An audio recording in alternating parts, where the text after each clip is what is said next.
Pada suatu hari, ada seorang pemuda yang datang kepada bapaknya dan memaksa bapaknya ini untuk memberikan warisan yang menjadi haknya.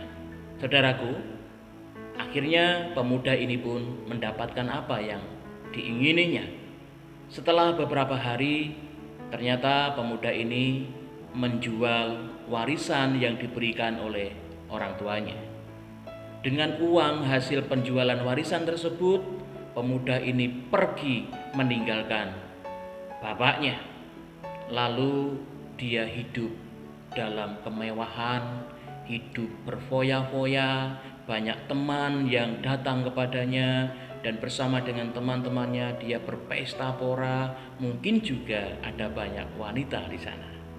Saudaraku, pada akhirnya Tuhan izinkan tempat di mana pemuda ini tinggal mengalami bencana kelaparan. Semua orang mengalami penderitaan, termasuk anak muda ini, karena uang yang dimilikinya sudah mulai habis. Dalam kondisi yang lapar, dia tentu mungkin minta tolong kepada teman-temannya yang dulu banyak mengikutinya, tetapi ternyata dia tidak mendapatkan pertolongan.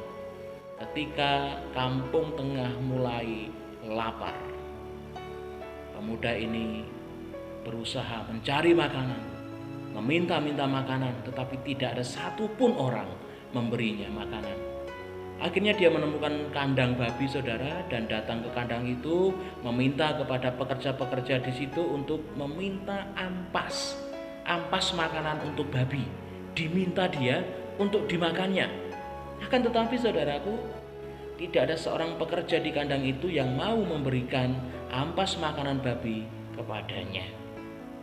Lalu dalam kondisi yang seperti itu, dia mulai teringat akan bapaknya. Dia teringat bahwa di rumah bapaknya melimpah dengan makanan. Dia teringat bahwa di rumah bapaknya banyak pekerja yang kenyang oleh makanan-makanan yang ada. Tetapi dia dalam kondisi penuh dengan penderitaan, penuh dengan kekecewaan, penuh dengan kemarahan, penuh dengan luka hati. Dia kelaparan, dia sendirian, dia kesepian. Tidak ada satu orang pun yang menolong dia, dan dia ingat di rumah bapaknya melimpah dengan makanan. Saudara, tidak ada pilihan bagi pemuda ini. Dengan langkah gontai karena kelaparan, mungkin dia seminggu tidak makan, bisa jadi. Dengan lemas, dengan lemah lunglai, dia terus berjalan menuju rumahnya, dan dari kejauhan bapaknya melihat anaknya sedang sempoyongan mau menghampiri rumahnya. Dari kejauhan inilah bapak ini melihat dengan penuh belas kasihan. Dia tidak kuat menahan hatinya. Dia langsung berlari menuju anaknya yang sedang mengalami penderitaan luar biasa itu. Saudaraku, kemudian bapaknya merangkul anaknya. Dia menciumnya. Dia memeluk anaknya dengan penuh belas kasihan.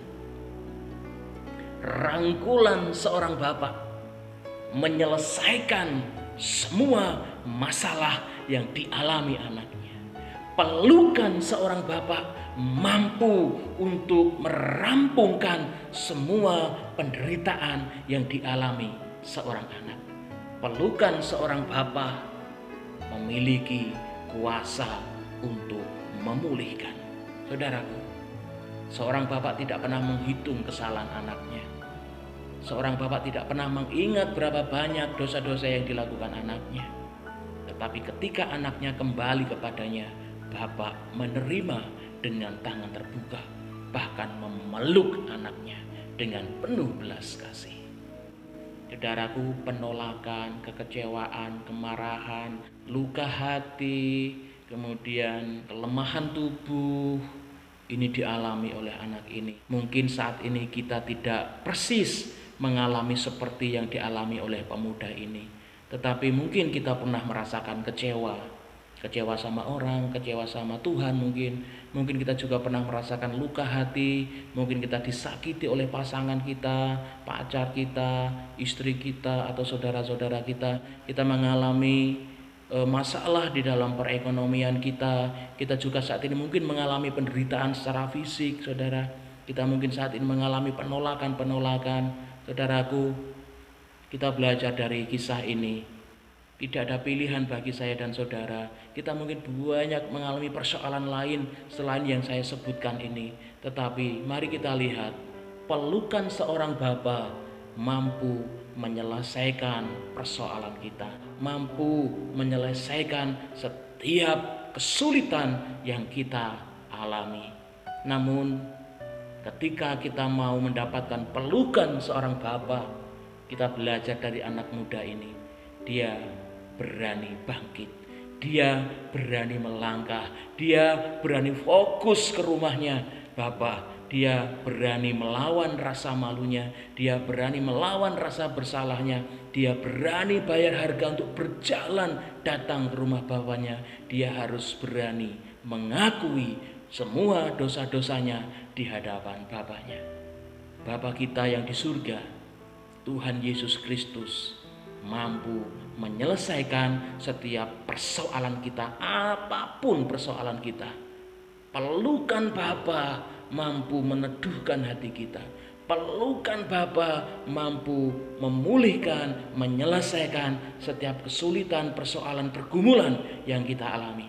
Lukas pasal 15 ayat 20 sampai dengan 24, kita melihat bagaimana pemuda ini yang dulu meninggalkan bapaknya, hidup menuruti kedagingannya, hidup berfoya-foya, mengalami kejatuhan, dan ketika dia kembali kepada bapaknya memandang dia dengan penuh belas kasihan, bapaknya memeluknya, dan ketika dia dipeluk oleh bapak, semua selesai. Dia mendapatkan pakaian yang layak, dia mendapatkan makanan yang layak, dia mendapatkan hak-haknya, cincin yang diberikan. Ini adalah meterai yang memeteraikan bahwa dia adalah anak dari bapaknya. Saudaraku, luar biasa. Pelukan seorang bapa, pelukan Tuhan Yesus Kristus, Allah saya dan saudara, mampu menyelesaikan persoalan kita. Datanglah kepada Bapa. Datanglah dengan ketulusan hatimu. Datanglah dengan segala kehancuran hatimu. Akuilah semua kesalahanmu. Akuilah semua dosa-dosamu. Dan biarkan Bapa datang menghampirimu dan memelukmu. Dan biarkan kuasanya yang menyelesaikan persoalan. Tuhan Yesus